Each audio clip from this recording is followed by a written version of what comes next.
gwamnatin gida nan jihar Zamfara karkashin jagorancin mai daraja gwamna Right Honorable Dr. Bello Muhammad ta bullo da shirarruwa daban-daban na inganta ko tagaza ma ƙananan da matsakaicin 'yan kasuwa.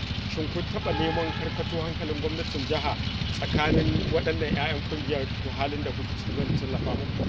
Gaskiya ba mu taɓa ba. Me yasa? Abin da ya sa saboda mu duk wanda yake cikin wannan ƙungiya ƙoƙarin shi ma ya taimaki wasu, ba shi ma ya koma yana son sai an bashi tallafi ba.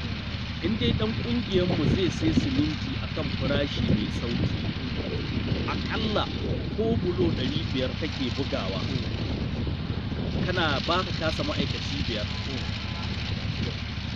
ko 7. Wasu gidajen ma za ka je ka tarar da suna da injin biyu, to za ka samu fiye da mutum 20 suna aiki, suna samun abinci a ƙarƙashinsu. Kullum aƙalla wani yana iya komawa da naira 1,200, wani da 500, wani 2,000. To sannan shi bulo mai buga shi daban, mai loda shi daban. Mai buga shi daban, mai buga shi daban, mai loda shi daban. Mai loda bulo ko bulo 500 za a ɗauka, sai kaga akalla mutum 4 akan mota suna masu lodawa da masu saukewa.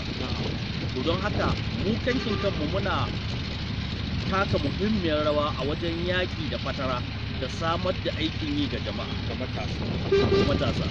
Sannan alhamdulillahi wannan gwamnati da ta zo ta ce duk ɗan kwangilan da zai yi aiki bata yadda ya sai kaya daga waje ba, ya siya a wajen mu.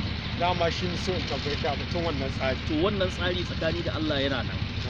Sai dai wasu daga cikin 'yan kwangiloli har yanzu suna siyan injinan bulo su rinka buga bulo da kansu.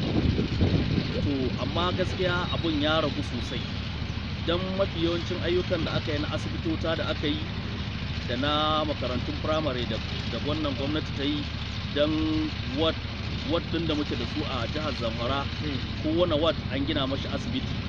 To wannan ayyukan gaba ɗaya duk ƙungiyoyinmu su ne suka amfana da wannan aiki. To a ƙarshe wani kira gare ka ga al'ummar jihar Zamfara da matsayinku dangane da rashin ƙayyadadden farashi da farashin siminti da yana kan gaba kan baya? To kira na ba ga jihar Zamfara bane gaba kawai, kira na gaba ɗaya na Najeriya ne, don shi tsadar simintin nan kada mutum ya ɗauka cewa abu ne na Zamfara. A'a, Sokoto, Kebbi, Katsina, Kano, Maiduguri, Lagos, ko ina wannan tsadar simintin ya shafe su.